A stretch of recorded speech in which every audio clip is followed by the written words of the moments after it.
Equity Mate. I will say this about investing. Everything you do learn is cumulative. What I learned at 20 is useful. Equity Mate. Welcome to another episode of Equity Mates, where we are searching for Australia's next top trader. We're a podcast that breaks down the world of investing from beginning to dividend so that you can hopefully make some returns. My name's Bryce, and as always, I'm joined by my equity buddy, Ren. How are you going, bro? I'm very good, Bryce. How are you? Can't complain. Pretty excited. We're at the midway point of Australia's next top trader. It's been an epic 3 weeks, and today marks the last episode of all of our lessons that we will be giving to our traders out there. So if you haven't already, we've got a bunch of YouTube videos that are well worth checking out, all the basics you need. And we've done 12 episodes. Well, this is the 12th episode. Everything from how to place trades. Well, that's what today's is about. All, pardon the jargon, all that sort of stuff, the basics that you need to know. So as I said, Ren, today is about all the different types of orders. Yes, that is correct. And for those wondering, while Bryce was giving that spiel there, that's Rohan, his housemate in the background, I assume playing FIFA? No, it's actually Flynn watching television. Oh, geez. Big reaction from him. One day we'll get a proper podcast recording studio. Pretty soon, Ren. Pretty soon. We'll sort this audio out once and for all.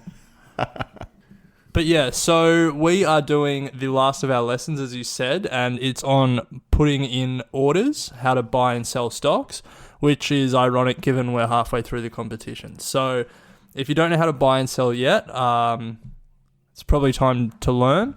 If you have been buying and selling, what we hope you get out of this episode is how to put advanced orders through.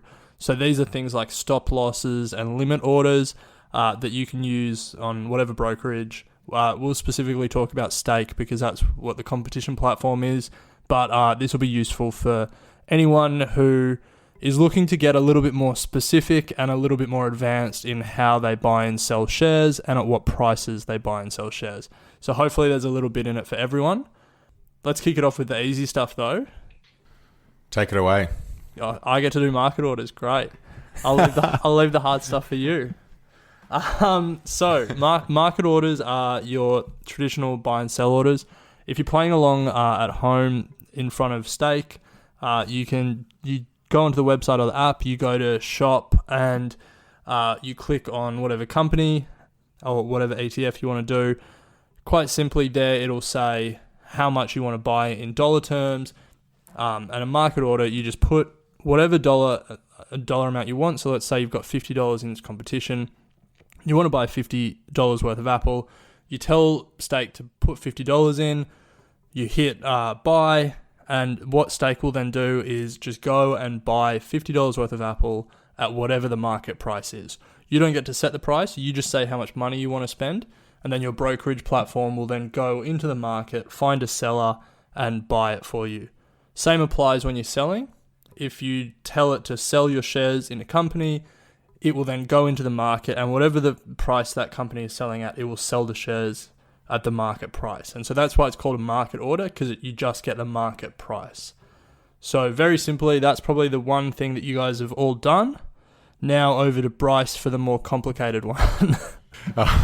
Leaving the complicated stuff to me, Ren. Very dangerous. Always, mate. Always. So nice little summary there, Ren, of the market buy and sell. And so let's move across to more advanced orders now. So we've got the stop and limit sides of both buy and sell. Some of them are a little bit complicated.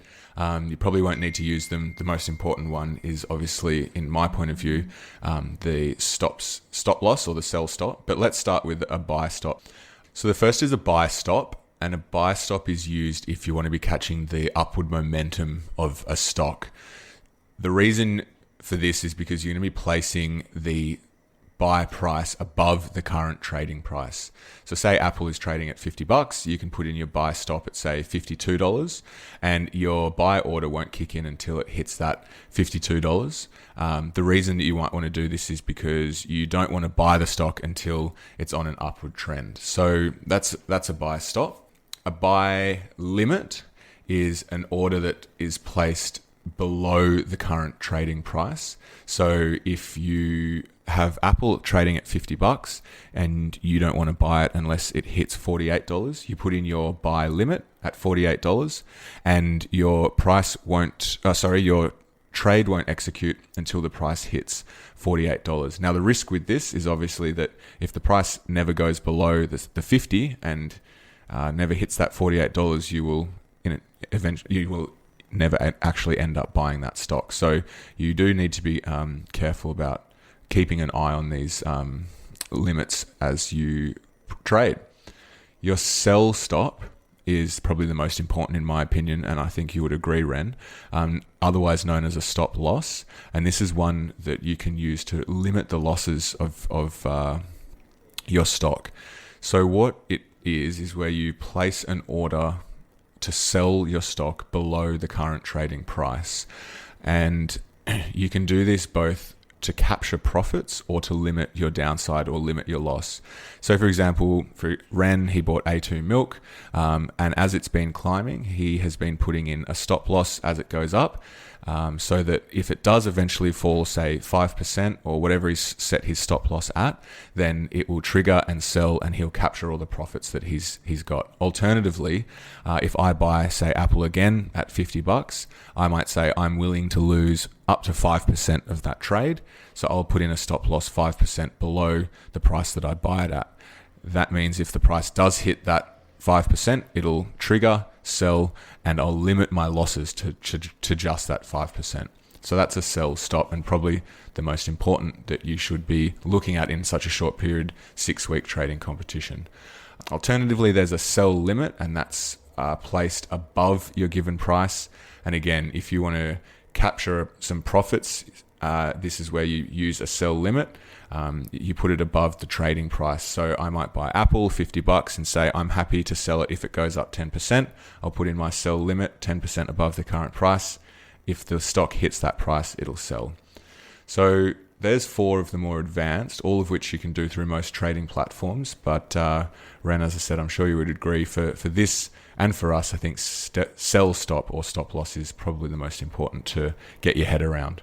Yeah, 100%. I think that's definitely the one I use the most, and probably the one that most people in this competition are going to use. So all good to know, but in terms of limiting your risk and making sure you lock in any profits you make in this short-term competition, that's the one to keep in mind. Absolutely. So I reckon that does it for our education sessions, the 3 weeks of episodes. Hopefully people who aren't involved in the competition have also got something out of it. If you haven't, rest assured, starting from next week, we're going to be going back to more traditional Equity Mate style episodes. So expect lots of poor audio quality and waffling explanation from yours truly. Yeah, we've got a lot to catch up on, Ren. We've got books to catch up on, a whole bunch of Ask Us Anything questions, and a lot of action on the markets. And I can't wait to sort of get back into our normal rhythm of things. And as you said, thanks for everyone sticking around. If you're not playing the comp, we appreciate the patience that you've had with us, but also hopefully you have got something out of it. So unless you have anything else to add, Ren, we'll leave it there, and we'll chat on Monday. The only last thing to add is that Yes. stay tuned, because we are having a party, and should we get a save the date out there now, or should we wait and announce it later?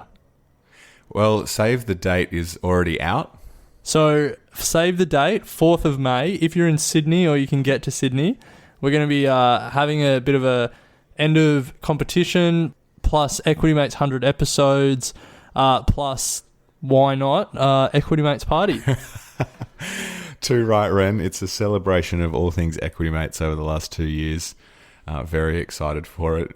Now that we've put it out in the open, we've actually got to make it happen. Yeah, well, my housemates have already booked tickets up to Sydney for it, so it was going to have to happen anyway. Yeah, so 4th of May in Sydney. Everyone welcome. So more details to come. If you don't want to meet us, but you want to meet my housemates, come along. Likewise, my housemates will also be there, so you can meet them as well. Yeah, true Equity Mates in the flesh. That's right. All right, Ren. Well, let's chat Monday. All right. Equity Mates and the people appearing in this program may have positions in the companies mentioned. This is general advice only. Please speak to a financial professional to understand how it may pertain to your individual situation. Equity Mate.